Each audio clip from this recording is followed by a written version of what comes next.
हरे राम राम राम हरे हरे, हरे कृष्ण कृष्ण कृष्ण हरे हरे। सद्गुरुनाथ महाराज की जय। वंशी विभूषित करन्नवनीरदाभा पीतांबरा बिंब फलाधरुष्टा पूर्णेन्दु सुंदर मुखादरविंद नेत्र कृष्णात् परम किमपि तत्त्वमहं न जाने।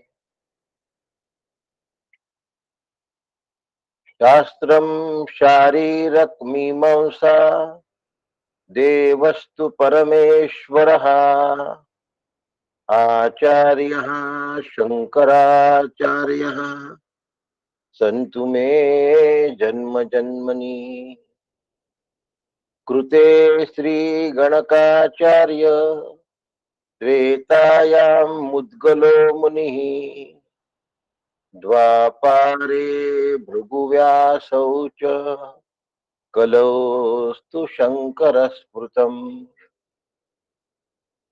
शंकरः शंकराचार्यः सद्गुरु सर्वसन्निभः सर्वेषां शंकरः सन्तु सच्चिदानन्दरूपिणः। ज्ञानदं सद्गुरुं शान्तम् अज्ञानारण्यदाहकम् नमामि परमाचार्यं श्रीमच्छंकरधारिणम्। सदा शिवसमारम्भाम् शंकराचार्यमध्यमाम् अस्मदाचार्यपर्यन्ताम् वन्दे गुरुपरम्पराम्। वन्दे गुरुपरम्पराम्। वन्दे गुरुपरम्पराम्। सद्गुरुनाथ महाराज की जय।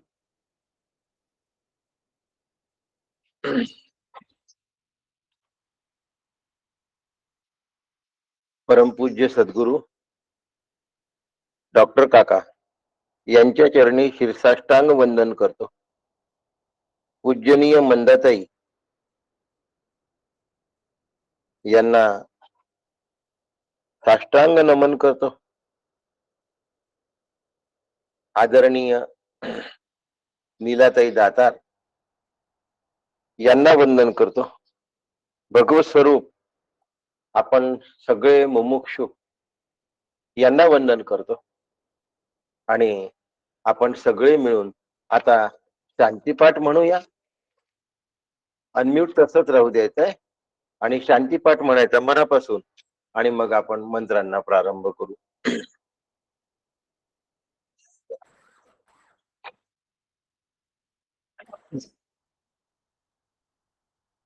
ओ सहना ववतु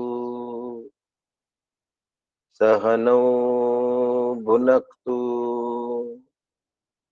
सह वीर्यं करवावहै तेजस्विनावधितमस्तु मा विद्विषावहै। ओम शांति शांति शांति। हरि ओम। श्री गुरुभ्यो नमः। हरि ओम। उपनिषद अभ्यासामध्ये शांती पाठाचं अनन्य महत्व आहे। तेजस्विना व धीतमस्तु, धी दीर्घ आहे, आज माझ्याकडनं रस्व म्हटल्या गेला।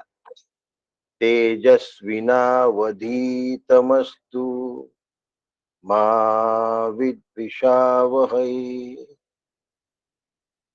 फार महत्वाचा आहे शांतीपाठ। शांतीपाठ आम्हाला तेजस्वी करतो, शांतीपाठ आम्हाला सामर्थ्य देतो, शांतीपाठ गुरु आणि शिष्य यांच्या विचारांचं ऐक्य करतो. आजचे मंत्र आहेत,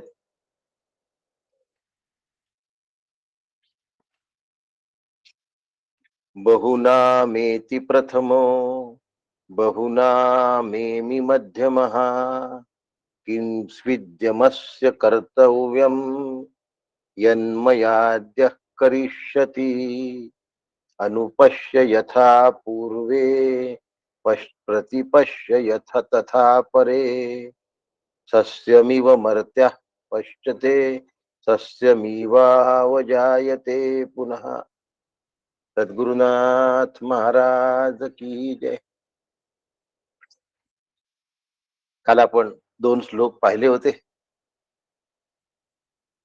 नचिकेत दुसऱ्यांदा म्हणतोय, नचिकेत तिसऱ्यांदा म्हणतोय, आणि वडिलांच्या दानामध्ये, निकृष्ट प्रकारच्या दानामध्ये तो विघ्न आणतोय. वडिलांच्या चुका दाखवत नाहीये, तुम्ही असं करायला नको असं म्हणत नाहीये, पण वडिलांच्या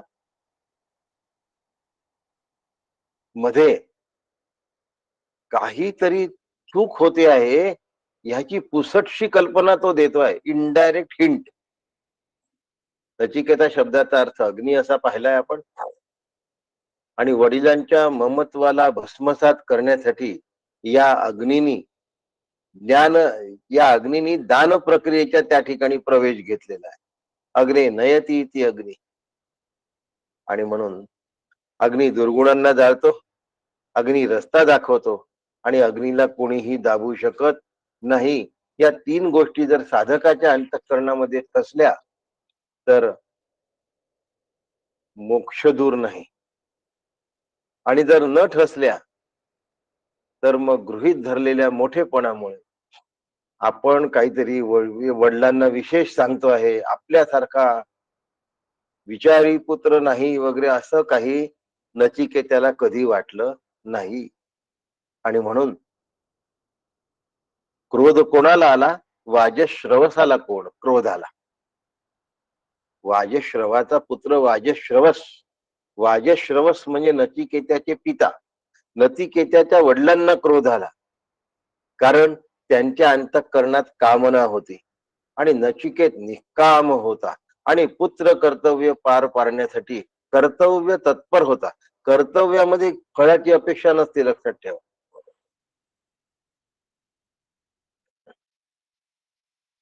आणि अशा स्थितीमध्ये वाजश्रवस संतापले, कारण ते कामनेतून पेटलेले होते. कामना आतमध्ये प्रज्वलित झाल्या होत्या, आणि कामनेचा विमोड करण्याचा ज्या वेळेला कोणी प्रयत्न करतो तेव्हा अहंकार निर्माण होतो. कुठली कामना असो. एक कुत्रा जर अन्न भक्षण करत असेल आणि त्यावेळी जर तिथे मालक जरी जवळ गेला तर तो मालकाच्या अंगावर सुद्धा उलटून पडतो. का? कारण भक्षणाची कामना माणसाचा विवेक घालवत असते. कामना माणसाला क्रोध आणत असते. कामनेतून अहंकारही निर्माण होतो, आणि मग आतून पेटण्याची अभिव्यक्ती वाजश्रवसाची जशी झाली तशी आपली होते. पण जर विचारी माणूस असेल तर त्याच्या हे लक्षात आलं पाहिजे की क्रोधाचं कारण आत आहे, क्रोधाचं कारण बाहेर नाही. आणि माझ्या आतमध्ये मी पेटलो नाही हे मला कळतं. माझ्या आतमध्ये मी पेटलेलो आहे की नाही हे मला कळतं, बाहेरच्यांना नाही कळत. 2 उदाहरणं मी नेहमी देत असतो, तेच उदाहरणं पुन्हा रिपीट करणार आहे. वधू पिता, त्याला पटलं नाही तरी तो क्रोधित झाला हे दिसू देत नाही. आणि दुसरा नेता, नेत्याला ती गोष्ट पटली नाही तरीही त्याच्या चेहऱ्यावर तो हास्य जाऊ देत नाही. हेच तर नेत्याचं वैशिष्ट्य असतं. कधी कधी तर असं वाटतं की अभिनेत्यापेक्षाही सरस काम यांनी करून ठेवलेलं आहे. आणि नचिकेत विचार करतो आहे की माझ्या वडिलांचा दोष घालवणे हा तर काही माझं कर्तव्य असलं तरी दोष दाखवणे हे होता कामा नये. माझ्याकडनं दोष दाखवणे असं होता कामा नये. आणि म्हणून नचिकेत आतमध्ये विचार करतोय. काय विचार करतोय? बहुना मेमी प्रथमो बहुना मेमी मध्यमः किम स्विद्यमस्य कर्तव्यम यन्मयाज्य करिष्यती.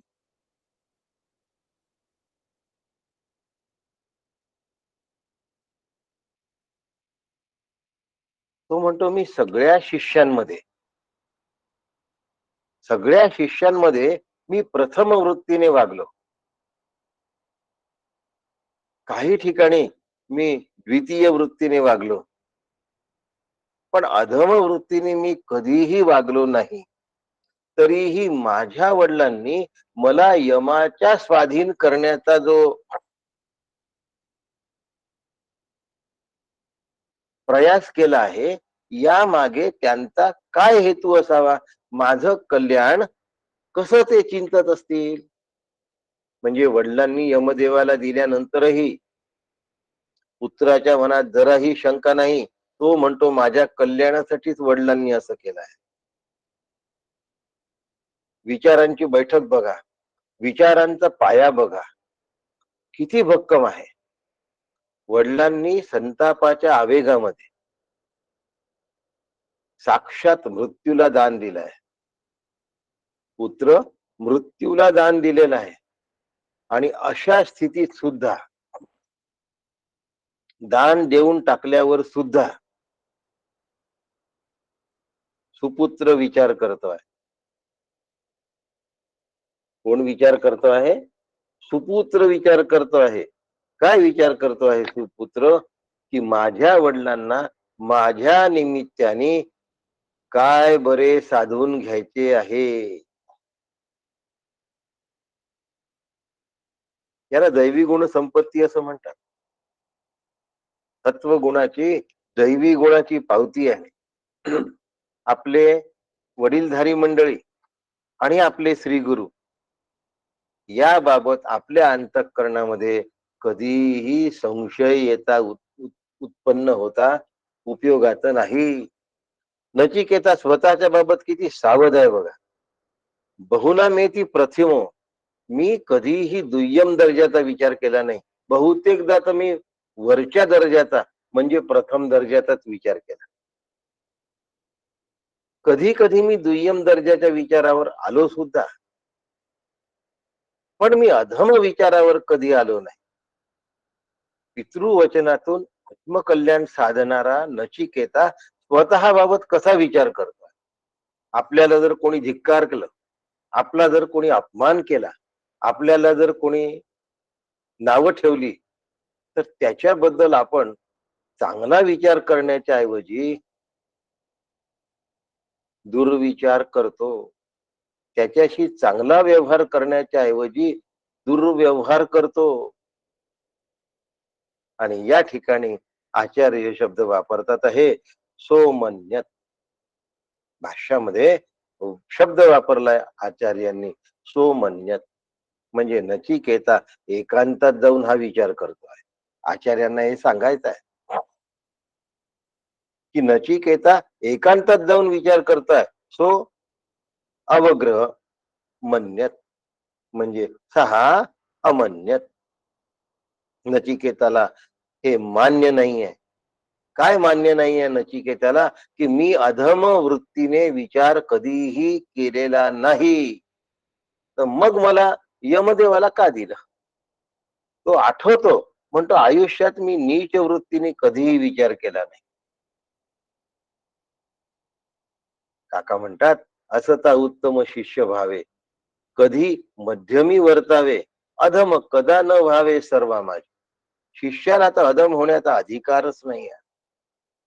आचार्य म्हणतात बहुनाम शिष्यानाम पुत्राणाम वैमी गच्छामी प्रथमाः शिष्यादी वृत्तेत्यर्थः. अनेक शिष्य आणि अनेक पुत्रांमध्ये मी प्रथम आहे. कारण मी माझी श्रेष्ठ वृत्ती नेहमी करता जपलेली आहे. अनेकांमध्ये मी गौणी वृत्तीने राहिलो, पण अधम वृत्तीने मी कधीही राहिलो नाही. डॉक्टर काकांनी या ठिकाणी एक गोष्ट आवर्जून सांगितली आहे, की सगळ्यांनी लक्षात घ्यावी, की हा नचिकेत्याचा विचार आहे, पण हा नचिकेत्याचा अहंकार नाहीये. या विचारातून नचिकेत्याचा अहंकार व्यक्त झालेला नाहीये. नचिकेता विचार आहे. नचिकेता अहंकाराने प्रेरित होऊन असं बोलत नाहीये. व्यवहारात नेहमी चढाओढ असते. श्रेष्ठ, नीट विचार, नीच असे विचार असतात. शिष्यांमध्ये ही खेचाखेची असते. श्रेष्ठ कनिष्ठत्वाची ओढ असते. मात्र नचिकेता या ठिकाणी अभिमानग्रस्त झालेला नाही, मत्सराने पेटलेला नाही, अहंकाराने प्रेरित झालेला नाही. का बरं? कारण तो विचार करतो की असं वडिलांना वाटण्यामागे वडिलांचा माझ्या कल्याणाचा कुठला हेतू आहे. म्हणजे यातही वडील माझं कल्याणच करतात आहे. साधना करण्यापेक्षा खूपदा स्पर्धात्मक वृत्ती ही परमार्थामध्ये हानी करत असते. आपलं श्रेष्ठत्व सिद्ध करण्यासाठी, स्वतःच श्रेष्ठत्व सिद्ध करण्यासाठी साधकाची अर्धी ताकद खर्ची होते. आयुष्याचा अर्धा वेळ व्यर्थ जातो. ह्याचं कारण असं आहे की शांतीपाठ आपण ऐकलाय, सहनाववतु सहनौ भुनक्तु, त्यात माविद्विषावय, माझ्याकडून कुणाचा द्वेष होऊ नये. एकदा स्पर्धा, मत्सर, ईर्ष्या यांनी माणूस पेटला ना, की मग तो बस, त्याला चांगलं दिसतच नाही. त्याला चांगलं दिसतच नाही. ततो न विजुगुप्सते, ईशावास्य सांगतो बघा. साधकांमध्ये सगळ्या वृत्ती जरी तो घालवत असला तरी मत्सर वृत्ती लवकर जात नसते.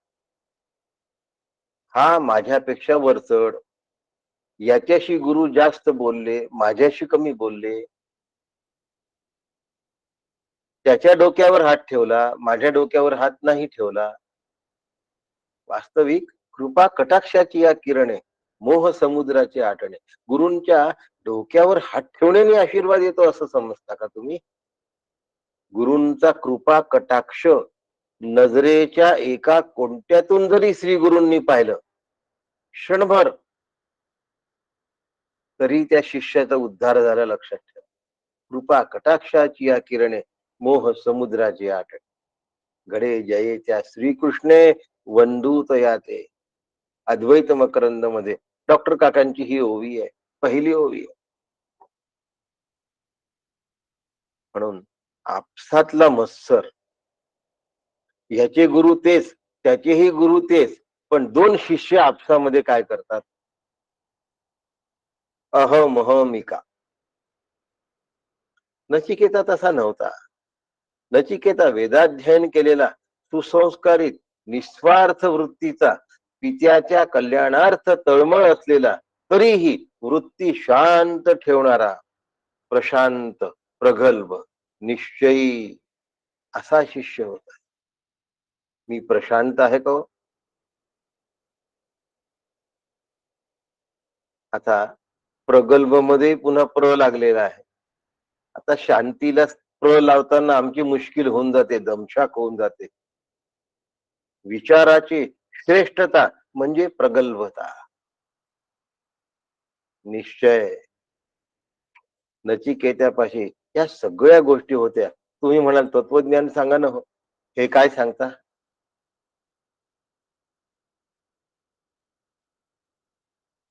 दैवी संपद विमोक्षाय, भगवंतांनी सांगितलंय. दैवी संपत्ती कशासाठी आहे? मोक्षासाठी आहे. याचा अंगीकार केल्याशिवाय उपनिषद पचवता येणार नाही. उपनिषद सांगता येणं सोपं आहे, उपनिषद ऐकणं सोपं आहे, उपनिषद पचवणं कठीण आहे. शिष्यत्व हे तुमच्या वागण्यावर अवलंबून नाहीये. तुम्ही गुरूंना किती वेळ नमस्कार करता याच्यावर अवलंबून नाहीये. डॉक्टर काकांना खूप वेळ नमस्कार केलेला आवडत नाही. एकदा नमस्कार केला पुरे आहे. सारखा सारखा प्रत्येक वेळेला नेहमी नेहमी पण फारसं ते बोलत नाही. ते फारसं बोलत नाही. शिष्यत्व ही अंतःकरणाची वृत्ती आहे. केवळ वेश बदलून दांभिकतेने सेवा करणे आणि आतमध्ये द्वेष, मत्सर, स्वार्थ, कपट ठेवणे हे शिष्यत्व नाही. अंतःकरणाची शुद्धता, अंतःकरणाची निस्वार्थता, अंतःकरणाची निष्कपटता, निराभिमानिता, निश्चय आणि शरणागतता. जगद्गुरु शंकरा भगवत पूज्यपाद शंकराचार्यांचं गुरु अष्टक वाचा,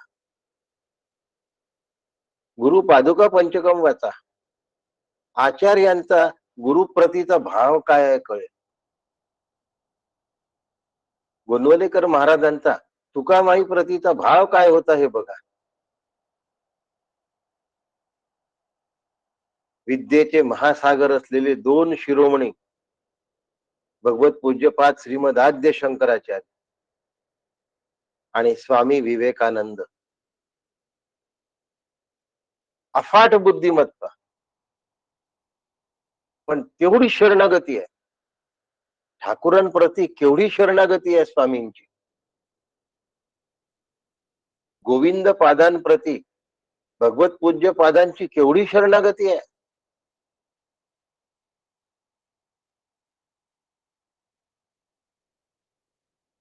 गौडपादाचार्यांनी मांडुक्य उपनिषदावर समजण्याकरता हिंदू धर्माची पताका, सनातन वैदिक हिंदू धर्माची पताका फडकल्या कारिका लिहिल्या.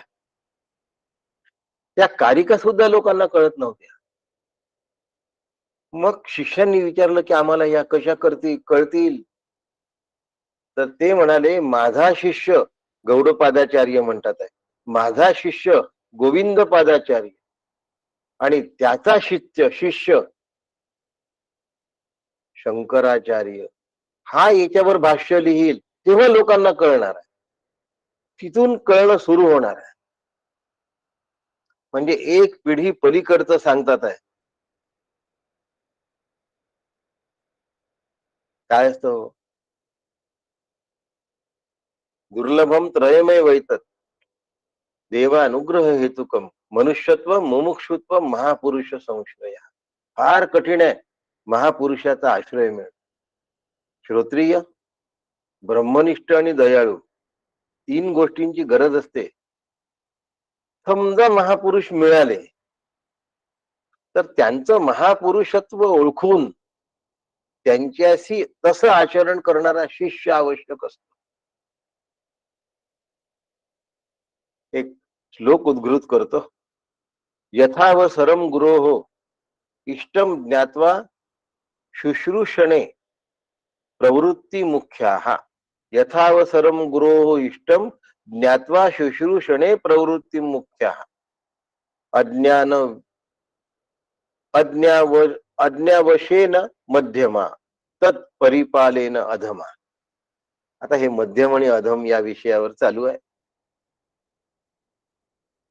यथावसरम गुरो इष्टम ज्ञात्वा, प्रसंगानुरूप वेळ प्रसंग पाहून, पहा कुठेही नाही, कोणत्याही ठिकाणी नाही आणि केव्हाही नाही, इष्ट आणि अभिप्रेत असलेली तो सेवा करतो. तर गुरूंचे पाय दाबले आहेत काही लोकांनी. ते उठून गेले की मी दाबू का पाय. अरे तुझ्या दाबण्याने पाय दुखतील. आता कुठे पाय दाबले पाहिजे आणि कुठे पाय दाबणं थांबवलं पाहिजे. गेलं की लगेच गुरूंचे पाय दाबायचे म्हणजे सेवा होते, हा भ्रम आहे. हो, गुरूंना खरोखरी क्षीण आला आहे का याचा अंदाज घ्यायचा असतो. त्यांना विचारायचं नसतं आणि मग त्या प्रसंगाला अनुरूप अशी सेवा करायची असते. त्याला उत्तम शिष्य असं म्हणतात. त्याच्यासाठी शिष्य गुरूंच्या मनाशी तल्लीन झाला पाहिजे, संलग्न झाला पाहिजे, जुळला पाहिजे, तद्रूप झाला पाहिजे. गुरूंना काय हवंय?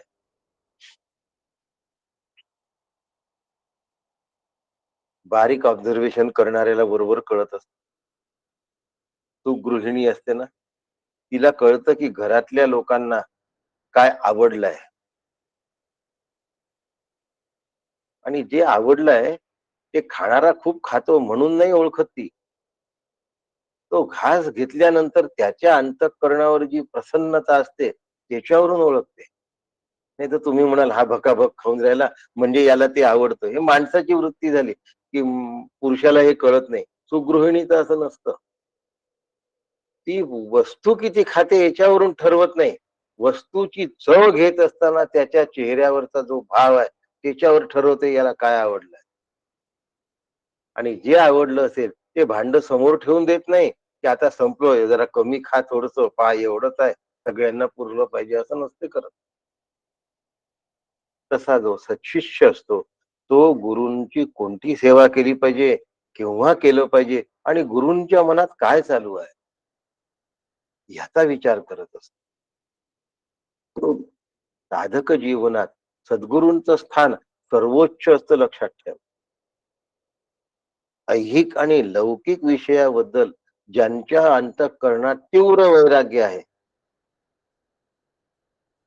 त्या श्री गुरूंना काहीच नको असतं शिष्याकडून. ते स्वतः आनंद रूप असल्यामुळे शिष्याच्या सेवेनी गुरूंना कधीही आनंद होत नाही. पण गुरूंच्या सेवेनी शिष्य अत्यंत आनंदित होतो आणि व्हायला पाहिजे.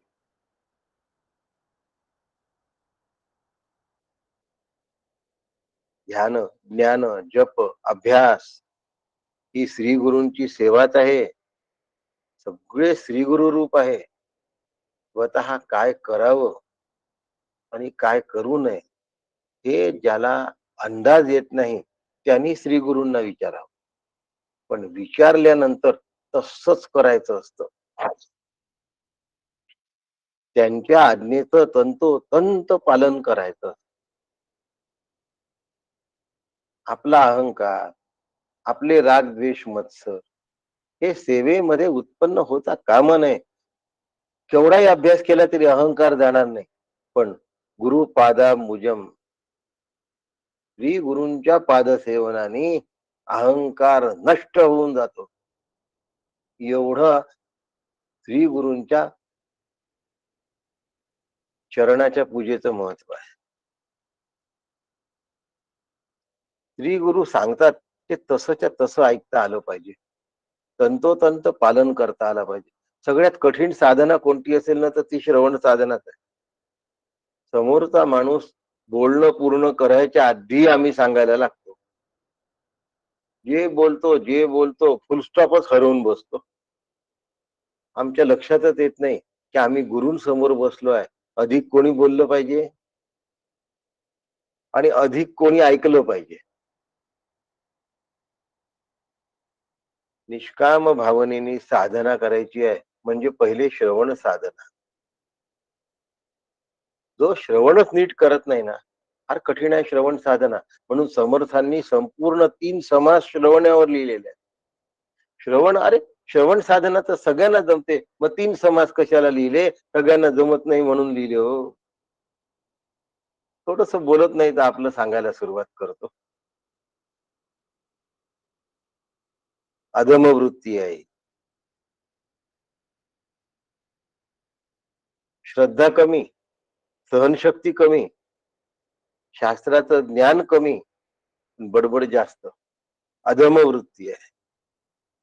नचिकेता म्हणतो मी अधम कधी वागलोच नाही.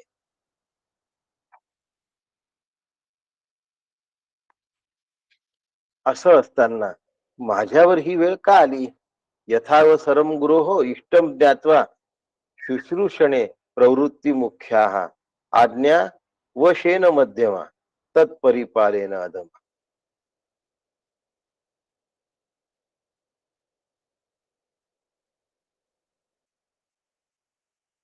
असो. अधम कसा असतो?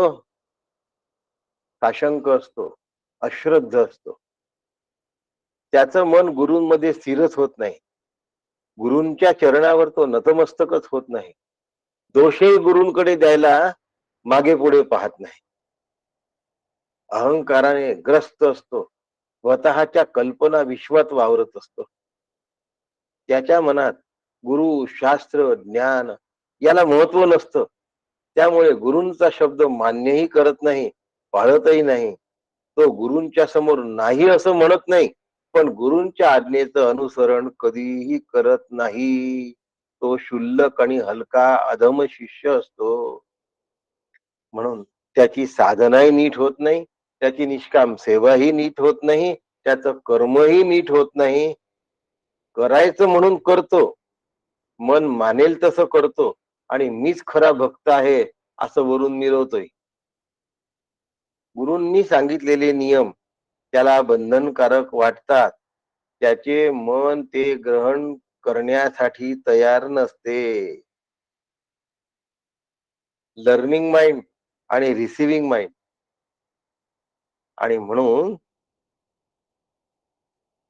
इनअटेंटिव्ह सिंगल पॉइंटेड माइंड. अनेकदा साधक श्रवण करतो. जेवढं त्याला आवडतं तेवढंच तो घेतो. जे आवडत नाही, जिथे अहंकार दुखावला जातो, तो त्या मोडून देतो. ऐकता ऐकता लगेचच प्रतिक्रिया देतो. श्रवण केलं ते अमान्य करतो. गुरूंना, शास्त्राला, परंपरेला दोष देत बसतो. येथे दोष शास्त्र आणि गुरूंचा नसतानाही परंपरेला धारेवर धरतो. तेव्हा होतं असं, पण आता असं चालत नाही वगैरे गोष्टी करतो. वस्तुतः ज्ञानात राग येण्याचा प्रश्नच नाही. ज्ञानात विकल्प येण्याचाही प्रश्न नाही. ज्ञान हे केवळ ज्ञानच असतं. मला काय आवडतं आणि काय आवडत नाही यावर वस्तुस्थिती बदलत नसते. म्हणून ज्ञानाचा कोणीही निराश करू शकत नाही.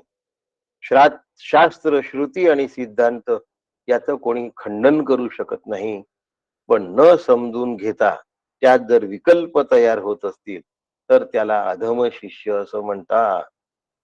भगवद्गीता सांगते, अश्रद्धधाना हा पुरुष हा धर्मस्यास्य परंतप, आणि अज्ञश्च श्रद्धधानश्च संशयात्मा विनश्यती.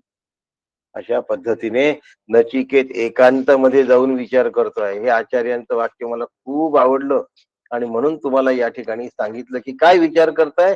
सो म्हणण्यात नचिकेता एकांतात जाऊन विचार करतोय आणि माझं कुठे चुकत तर नाही ना याचा वारंवार विचार करतोय. आपण माझं बरोबरच असते, ते कसं बरोबर आहे हे इतरांना सांगण्याचा विचार करतो. नचिकेता माझं कुठे चुकताय का हे पाहण्याचा विचार करतोय. दोन मध्ये केवढी तफावत आहे बघा. आणि म्हणून पुढचा श्लोक आहे जो आपल्याला आज पूर्ण करायचा आहे. अनुपश्य यथा पूर्वे प्रतिपश्य तथा परे सस्यमिव मर्त्यः पच्यते सस्यमिव जायते पुनः. ज्याप्रमाणे पूर्वजांनी कसे आचरण केले ते पहा, त्यांचे चिंतन करा. आत्ताच्या काळातील जे साधू लोक कसे वागतात ते बघा. वर्तमान काळाच्या त्यांच्या आचरणाचं चिंतन करा. मनुष्य जसे शेतातील धान्याप्रमाणे वाढतो आणि नंतर मरून जातो, पुन्हा उत्पन्न होतो, अशी आपली गत होता कामा नये. आपले पूर्वज कसे होते हो.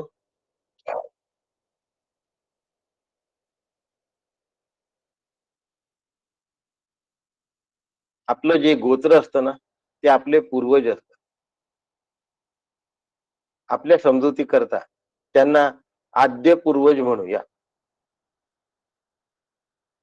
आपल्या समजुती करता आद्य पूर्वज म्हणू. म्हणून आपण ज्या कुलोत्पन्न असतो त्या कुलाचे जे ऋषी असतात त्यांचा आपण वंश असतो.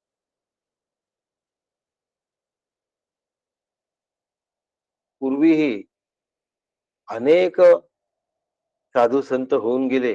आताही अनेक साधू संत झाले. तयांचा मागोवा घेणे, व्यर्थ न वाणी बोलणे, जे जे बोलले ते करणे सत्य व्रते. काका सांगतात आहे पूर्वजांचा मागोवा घेतला पाहिजे. वाजश्रवस आणि रागाच्या भरात संतुलन गमावलं. क्रोधावेशाने आपण काय बोलून गेलो हे त्याला नंतर ध्यानात आले. त्यावेळेला नचिकेत यमलोकात जाण्याच्या तयारीला लागला होता, गोष्टी करायला लागला होता आणि वाजश्रवस इथे हबकले, दचकले, धस्स झालं. आता त्यांना गांभीर्य लक्षात यायला लागलं, उकल व्हायला लागली आणि मग मृत्यवे त्वाम ददामी इति, हे मी काय भयंकर बोलून गेलो असं त्यांना वाटलं. मी तुला मृत्यूला देऊन दिलेले आहे.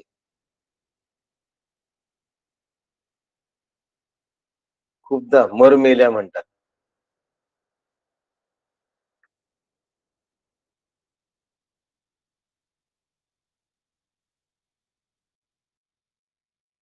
त्याचा अर्थ मुलांनी मरावा असा त्याचा अर्थ होत नाही. मुलांमधल्या चुका मराव्या असा त्याचा अर्थ होतो. त्याचा अहंकार संपावा असा त्याचा अर्थ.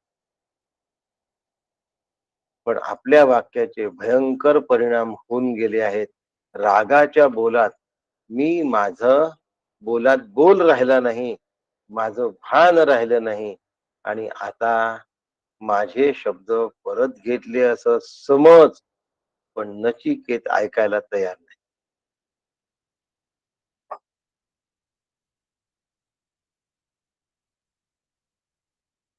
नचिकेत ऐकायला तयार नाही. पितृवचनाच्या पूर्तीस्थळ स्वबलिदान करणारा नचिकेत, अल्पवयातला कुमार नचिकेत, निर्भय नचिकेत मृत्यूच्या कराल दाढेत जाण्यासाठी तयार असताना पाहून पिता वाजश्रवस स्तंभित झाले.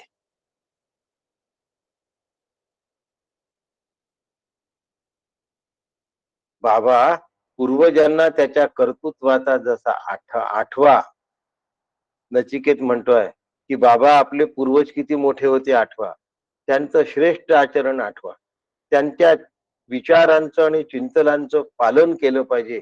कर्तव्य कठोर असलं तरी सत्य पालन, सत्य धर्म याचं आचरण माझ्याकडनं चुकता कामा नये. माझं जीवन सत्याचरण आणि सत्य धर्मासाठी वेचल्या गेलं पाहिजे. पूर्वे अतिक्रांत पितृपिता महादयस्तव यादृष्टाच तेषाम वृत्तमास्थाय मर्तुमर्हसी, आचार्य म्हणतात. ह्या कर्तव्यामध्ये कधी तडजोड होता कामा नये. आम्ही वडील मंडळींना, वडिलांना म्हटलं तर पित्यांना समजाल तुम्ही, म्हणून वडील मंडळींना, घरातल्या वडील मंडळींना कसं बघतो हो? वडील मंडळी करतात काय ह्या गोष्टी गौण आहेत. वडील मंडळी वागतात काय ह्या गोष्टी गौण आहेत. वडील मंडळींचा त्या वागण्या आणि करण्याच्या मागे विचार काय आहे हा महत्वाचा भाग. खूपदा त्यांच्या त्या वागण्याने आर्थिक नुकसान झालेलं असतं, परंतु सत्याचरण पाळलेलं असतं. खूपदा असं वाटतं छोट्याशा गोष्टी एका शब्दासाठी आपल्या वडिलांनी हे का सोडून द्यावं, परंतु अनासक्ती त्याच्या मागे आहे हे लक्षात येईल तो खरा पुत्र असतो. आई वडिलांना नमस्कार करणं सोपं असतं, पण आई वडिलांच्या वैचारिक पावलांवर पाऊल देणं कठीण काम असतं आणि याला पुत्र म्हणतात, याला सुपुत्र म्हणतात. वडीलधारी मंडळी एका ठिकाणी बसून जरी असली तरी घरात चालत असलेल्या प्रत्येक गोष्टीच्या मागे धर्मविचार त्यांनी पेरून ठेवलेला असतो आणि तो धर्मविचार आम्हाला कार्यान्वित करत असतो. लक्षात ठेवा. वडिलांची आज्ञा पाळणं, वडील मंडळींची आज्ञा पाळणं म्हणजे धर्म विचारांचं पालन करणं आहे. म्हणून घरात ज्याच्या वडील मंडळी असतील त्याच्यासारखा भाग्यवान कोणी नाही या जगात. पण वडिलांचं वडिलत्व कळलं तर ना, देह म्हटला की 4 दोषही आले, 10 गुण आले तसे 4 दोषही आले. पण आपल्याला मृत्यूच्या स्वाधीन केल्यानंतरही पित्याचा दोष न पाहणारा नचिकेता जर असू शकतो, तर आम्ही दोन दोष दुर्लक्षित करून आपल्या माता पित्यांकडे बघू शकत नाही का? मग आम्ही कठोपनिषदाचा काय अभ्यास करतो? वडील मंडळींचा अपराध किंवा गुन्हा नव्हे, थोडासा विचारांमध्ये झालेलं डिफ्लेक्शन आम्ही सहन करू नये का? पूर्वीसारखी बुद्धी सक्षम किंवा मजबूत नसेल तरीही ती संस्कारित असते, हे विसरू नका. सक्षम आणि मजबूत नसली तरीही ती संस्कारित असते, आणि संस्कारित बुद्धी ही एकदम अधर्माचरणाकडे लागत नाही, म्हणून अधम विचार करत नाही. लक्षात घ्या. सत्यम वद धर्मम चर, मातृदेवो भव, पितृदेवो भव, आचार्यो देवो भव, आणि शेवटचं अतिथी देवो भव.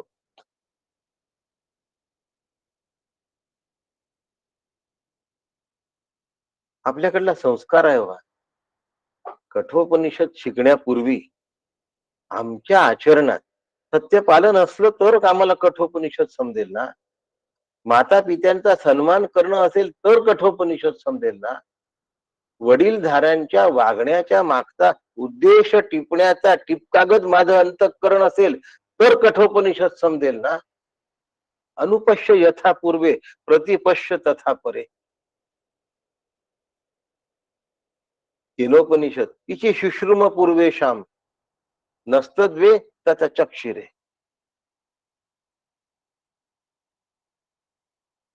पूर्वजांना एवढं महत्व दिलंय, केनोपनिषदांनी दिलंय, कठोपनिषदांनी दिलंय, आणि आम्ही जर दिलेलं नाही तर आम्हाला उपनिषद कसं कळणार?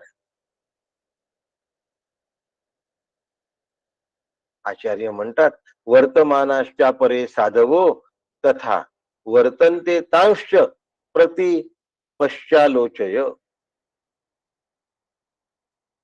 आत्ताचे म्हणजे चालू वर्तमान काळातले साधू जसे आचरण करतात तेही जाणा, आणि पूर्वजांनाही जाणा. आचार्य जर कठीण वाटत असतील ना तुम्हाला, तर मग बोले तैसा चाले त्याची वंदावी पावते. बस. सोपं वाटतं ना? इतकं सोपं नाही. बोले तैसा चाले त्याची वंदावी पाऊले, याच्यातले सगळे शब्द सोपे आहेत, सगळे समजले आहेत आम्हाला.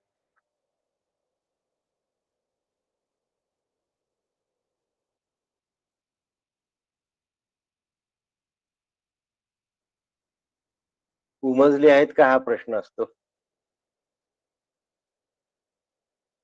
7 पावलं चालत असतात. सप्तपदीचे पावलं सगळ्या रुखवंतामध्ये मोठे आखीव रेखीव पावलं करून त्याच्यावर विचार लिहिलेले असतात, 7. पण त्या 7 पावलांच्या विचारावर आयुष्य चालत राहणं सोपं आहे का हो?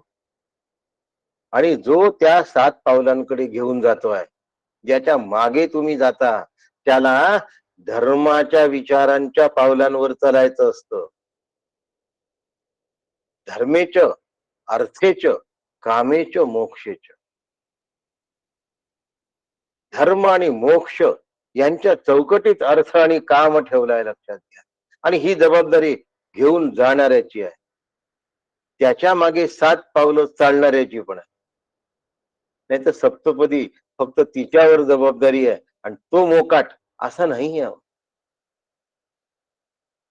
जो आपल्या मागे पावलावर घेऊन येतोय ना, त्याची जबाबदारी कितीतरी पट जास्त असते.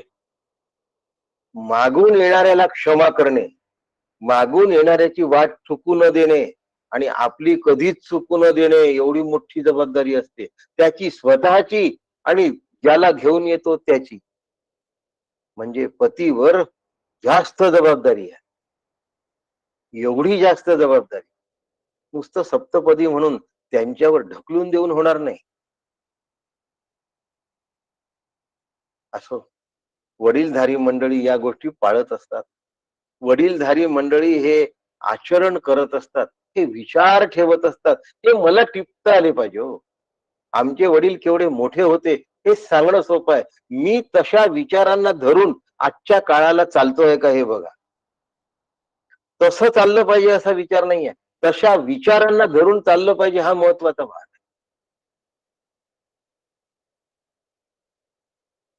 कालमानाने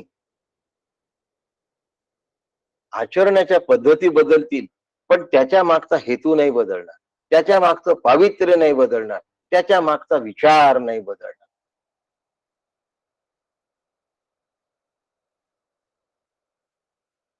म्हणून अनुपश्य यथा पूर्वे, प्रतिपश्य तथा परे.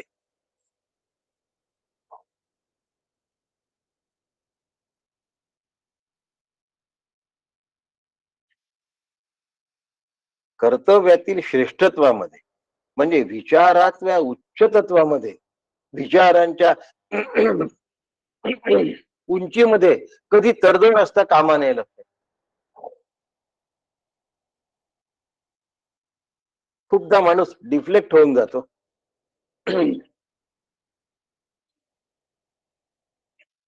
काय होतं, मनामध्ये द्वंद्व निर्माण होतो.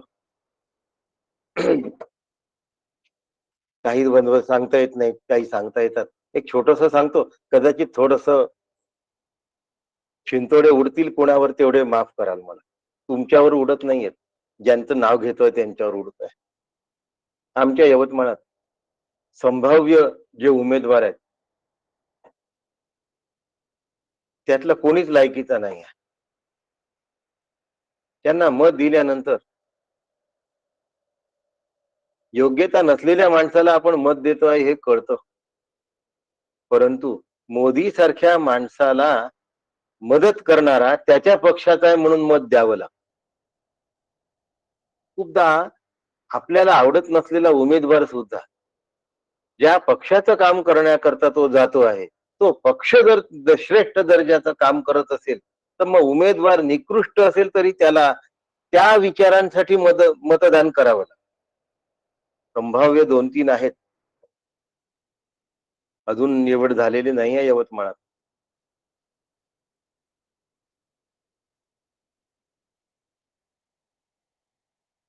त्यांना चारित्र्यवान नाही म्हणत.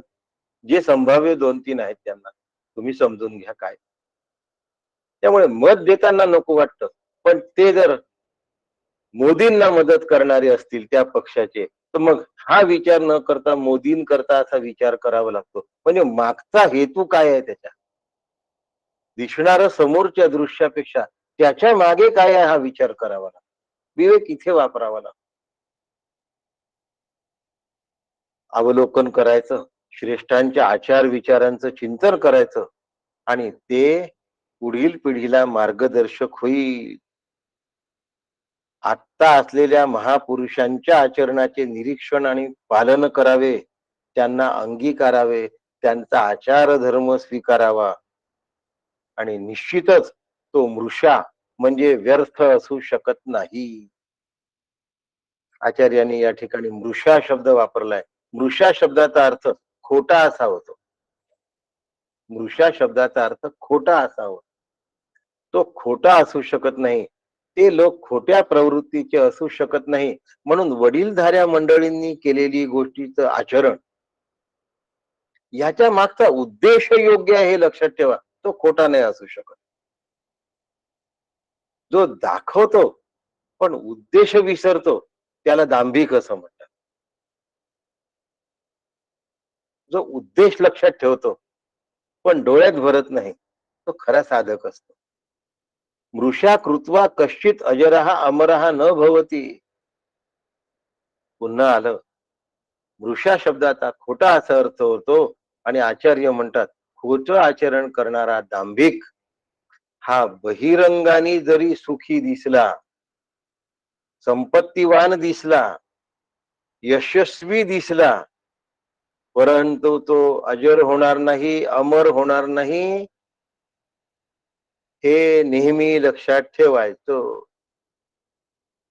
बेंटेक्स कितीही चकाकलं, त्यामुळे माणूस श्रीमंत आहे असं जरी वाटलं तरीही बेंटेक्सला मूल्य मिळणार नाही, म्हणून सदाचार हा थोर सांडून येतो. जनी तोची तो मानवी धन्य होत. सदाचार मरेपर्यंत सांभाळायचा आहे आणि थोर श्रेष्ठत्वाच्या वागण्यातून उचलायचा आहे. थोरपण इतकं सहजासहजी मिळत नाही, लक्षात ठेवा. साधी गोष्ट असते की आपल्या आई वडिलांनी नोकरी केली आहे पण लाच नाही घेतली, टेबल खालून पैसा नाही घेतला, केवढी मोठी गोष्ट आहे. त्यांना मिळू शकला नसता असं नका समजू. त्यांनी तुम्ही आज असलेल्या स्थितीपेक्षा आर्थिक चांगल्या स्थितीत राहिले असता, पण मानसिक दुःखात राहिले असता. आज आर्थिक स्थिती तुमची तशी नसेल पण मनस्वास्थ्य आहे, म्हणून श्रेष्ठत्वाचं आचरण. नाही तर आमच्या आई वडिलांनी असं काही फार काही आमच्या जीवनात केलं नाही. अरे काय नाही केलं, त्यांनी पैसा खाल्ला नाही, केवढी मोठी गोष्ट केली. त्यांनी लांगुले चालन केलं नाही, केवढी मोठी गोष्ट केली. त्यांनी स्वतःचं स्वत्व विकलं नाही, केवढी मोठी गोष्ट केली. त्यांनी इतरांना असलेल्या परिस्थितीत हातभार लावला, केवढी मोठी गोष्ट केली. फक्त तुमच्यासाठी ढबुल जमवून ठेवलं म्हणजेच मोठी गोष्ट असते का? त्यांचं आचरण किती मोठं असतं. त्यांना एकटं टाकून द्यायचं का? त्यांना वृद्धाश्रमात ठेवायचं का? त्यांच्या जवळच्या अमूल्य विचारांचं आमच्याकडे आदान प्रदान होण्यासाठी त्यांचा जास्तीत जास्त संपर्क आणि सहवास आला पाहिजे. ज्या मुलांना आणि नातवांना आजी आजोबांचा सहवास मिळतो ते जास्त खुश आणि प्रसन्न असतात. टेन्शन बेअर करण्याची कॅपॅसिटी असते, लढण्याची प्रवृत्ती असते आणि समाधान असतं. स्वकर्मणा तमभ्यर्च सिद्धिं विंदती मानवा. 18वा अध्याय. असो, सस्यमीव मर्त्या पच्यते सस्यमीवा जायते पुनः. शेवटचं चरण घेतो उपनिषदांचं. मोहरीचे झाड.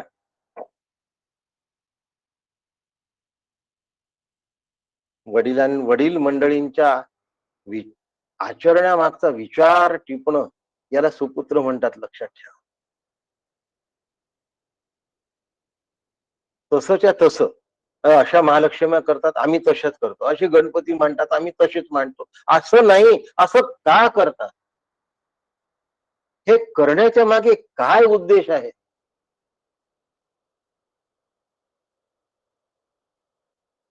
नुसते लाकडं पेटवले म्हणजे होळी नाही होत, शेकोटी होते.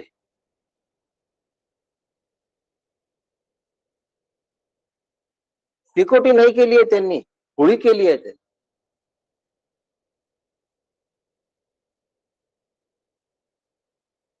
त्यांनी हरितालिका केली आहे. नुसतं रात्रभर सिनेमाचे गाणे म्हणण्यासाठी जागरण नाही केलं, हरितालिका केली. त्यांनी उपवास केला आहे. श्री गुरूंच्या परमेश्वराच्या चरणाशी दिवसभर वास केला आहे. साबुदाण्याची उसळ आणि भगर खाण्यासाठी एकादशी नाही केली, उपवास नाही केला. उप म्हणजे शेजारी, वास म्हणजे राहणे. त्यांच्या कृतीच्या मागचा उद्देश लक्षात ठेवा. म्हणजे आपले सणवार हे इन्सेंटिव्ह आहे, हे लक्षात येईल. माझे वडील नेहमी सांगायचे की आपल्याकडे असलेले जे काही सणवार आहेत म्हणजे सनातन वैदिक धर्मात, हे इन्सेंटिव्ह आहे, ही आपली परीक्षा असते. आमच्याकडे नागपंचमीला काय काय नसतं हे सांगण्यात नागपंचमी घालवू नका. जे असतं ते आनंदाने सेवन करण्यात नागपंचमी घालवा.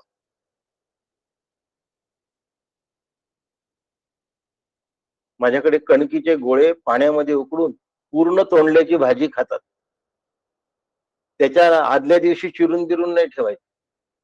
त्याच्या आतमध्ये काहीच जात नाही, तिखट मीठ मसाला. एक दिवस तसं खाता आलं पाहिजे आनंदाने. एक दिवस काय गड्या आमची नागपंचमी अशीच असते काय? हास्यासाठी नाहीये ती नागपंचमी. सर्वत्र त्याचं स्मरण व्हावं नागाचं, याच्यासाठी नागपंचमी आहे. आणि नाग हा देवता आहे, वड ही देवता आहे, बैल ही देवता आहे. हे प्राणी नाही आहे, हे नुसते पशु पक्षी नाही आहे. त्याच्या मागचा विचार समजला पाहिजे. डोंगरे महाराज म्हणायचे, सूर्य केवल उपग्रह नहीं, तुलसी केवल पौधा नहीं, माता केवल स्त्री नहीं, और श्री गुरु केवल पुरुष नहीं. ये जिसको समझा उसको भागवत समझा. नुसता उपग्रह नाही आहे हो सूर्य. आई ही नुसती स्त्री नाही आहे. मुलगा आईला स्त्री म्हणून कधी बिलगत नाही. तुळशी नुसतं झाड नाही आहे, आणि श्री गुरु नुसता मनुष्य नाही. अवजानंती माम मूढा मानुषीम तनुमाश्रितम. भगवंत मूढ म्हणतात आहे त्याला. त्याच्या मागचा विचार समजला पाहिजे. प्रत्येक सणामागचा विचार समजला पाहिजे. आमच्याकडे पुरण असतं, आमच्याकडे लाडू असतं, हा भाग नाहीये. त्याच्या मागचा विचार काय आहे बघ. प्रत्येक सण इन्सेंटिव्ह आहे, लक्षात ठेवा. तो आम्हाला एक विचार देऊन जातो, आणि तो विचार पुढच्या पिढीमध्ये पेरण्याचं काम वडिलांचं असतं, आणि ते उचलून घेण्याचं काम लहानांचं असतं. असं काही खिशात नाही घातले जात विचार. ते करत असल्याच्या मागचा काय विचार आहे. देवापासता दिवा लावला, तो दिवा विजेल म्हणून दुसरा लावून ठेवायचा, दुसरा विजेल म्हणून तिसरा लावून ठेवायचा. चार पैकी एक कोणता तरी दिवा तर राहील म्हणजे अंधार. अरे नाही रे बाबा, आत्मदीप हो दीपम ब्रह्मरूप असतो, ज्योतिषाम प्रभुरव्यय. आपल्याकडे अनेक लोक पौरोहित्य करणारे आहेत, त्यांना सुद्धा हे ठाऊक आहे. दीप ब्रह्मरूप आहे. ज्योतिष ज्योती परम ज्योती, आत्मज्योती शिवस्मय. ज्योती शिवस्वरूप आहे, तो शिव मी आहे. एका दिव्या लावण्याच्या मागे एवढा मोठा उद्देश आहे, हा टिपता आला पाहिजे हो. आणि हा पूर्वजांजवळ आहे, ही शिदोरी आहे त्यांच्याजवळ. आपल्या वाडवडिलांना जवळ का ठेवायचं? ह्या शिदोरीसाठी ठेवायचं, त्यांनी माझं आत्मकल्याण होणार. आपल्या आई वडिलांचा आदर त्यासाठी करायचा आहे की मौल्यवान हिरा त्यांच्या कोंदणामध्ये दडलाय हो. ते कोंदण आपल्यासाठी उघडण्याची ते उत्सुक आहेत, पण आम्हाला उचलता आला पाहिजे. आमची झोळी फाटकी असता कामा नये. आमच्याजवळ टिप कागद असला पाहिजे टिपण्याचा. असे सुपुत्र आपण सगळे व्हावेत, हा कठोपनिषदाचा उद्देश आहे. आणि अशा सुपुत्रांनी मोक्षरूप व्हावं, हा कठोपनिषदाचा प्रथम हेतू आहे. आणि सुपुत्र होणे हा गौण हेतू आहे. एक प्रधान हेतू असतो, दुसरा गौण हेतू असतो. सस्यमिव मर्त्याः पच्यते सस्यमिव जायते पुन्हा. खरंच तरुण लोकांनी ऐकायला हवं. असे लोक ऐकणार आहेत की जास्तीत जास्त वय त्यांचं झालंय, त्याच्यामुळे आमचं महत्व लहानांना कळलं नाही असं दुःख पण करून घेऊ नका. भगवंताची इच्छा असो. मोहरींचे झाड रोपट लावल्यानंतर ते वाढतं, परिपक्व होतं, शेंगा त्याच्या वाळतात आणि फुटतात. जसं जसं त्या शेंगा तडतडतात तशा मोहऱ्या गळून पडतात, आणि ते झाड, परंतु अनेक मोहरींचे झाड पुन्हा तयार होतात. पुनरपि जननम पुनरपि मरणम पुनरपि जननी जठरे शया. एका मोहरीच्या झाडापासून अनेक मोहरींचे झाड तयार होतात. आपल्याकडे 2 4 5 10 20 50 100 वासना जर शिल्लक असतील तर तेवढ्या वासनांची तेवढी शरीर घ्यावी लागतात हो. आणि तेवढ्या शरीरांना मरण आलं. म्हणून कर्तव्य पराणमुख होऊ नका, भावनांच्या आहारी जाऊ नका. भावनांबरोबर कठोर कर्तव्य जर केलं. आता नचिकेता यमद्वारी गेलाय. प्रभू रामचंद्र महाअरण्यात गेले आहेत.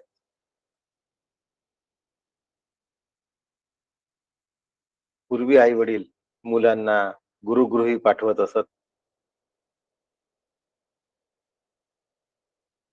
नचिकेता यमद्वारी जातोय, त्याच्यामध्ये तीव्र वैराग्य आहे आणि पूर्वजांपासून घेतलेले विचार आहेत. त्याच्याजवळ विचार आहे, प्रत्येक वस्तू संपते, त्यामुळे वस्तूबद्दल अनासक्ती आहे, वैराग्य आहे. विषय अनित्य आहेत, त्यांच्यामध्ये सुख नाही, हे नचिकेत्याला कळलं आहे. इंद्रिय सतत भोग घेण्यासाठी कधीच समर्थ असू शकत नाही, हेही नचिकेत्याला कळलं आहे. मन सतत भोगात रुची ठेवू शकत नाही, हेही नचिकेत्याला कळलं आहे. भोगता नित्य कुठलाच विषय भोगू शकत नाही, हेही नचिकेत्याला कळलं आहे. याचं स्पष्टीकरणानिशी आपण उद्या पुढच्या मंत्राला प्रारंभ करणार आहोत, 7व्या मंत्राला. याचं स्पष्टीकरण उद्या पहिल्यांदा देईन आणि मग 7व्या मंत्राला प्रारंभ करील. सर्व पूर्वजांना आज वंदन करतो, सर्व वडीलधाऱ्यांना वंदन करतो आणि आजचा विषय श्री गुरूंच्या चरणी समर्पित करतो. राम कृष्ण हरी. राम कृष्ण हरी. राम कृष्ण हरी काका. राम कृष्ण हरी. राम कृष्ण राम कृष्ण हरी. राम कृष्ण हरी काका. राम हरी. राम कृष्ण हरी काका. राम कृष्ण हरी काका. राम कृष्ण हरी. राम कृष्ण हरी. वासंतीताई राम कृष्ण हरी. राम कृष्ण हरी. राम कृष्ण हरी. सातार साहेब राम कृष्ण हरी. दिलीपराव राम कृष्ण हरी. संगेवार सर राम कृष्ण हरी. राम कृष्ण हरी काका. प्रतिभाताई राम कृष्ण हरी. राम कृष्ण हरी. वासंतीताई राम कृष्ण हरी. राम कृष्ण हरी. भागवती राम कृष्ण हरी. पद्माताई राम कृष्ण हरी. राम कृष्ण हरी. राम कृष्ण हरी काका.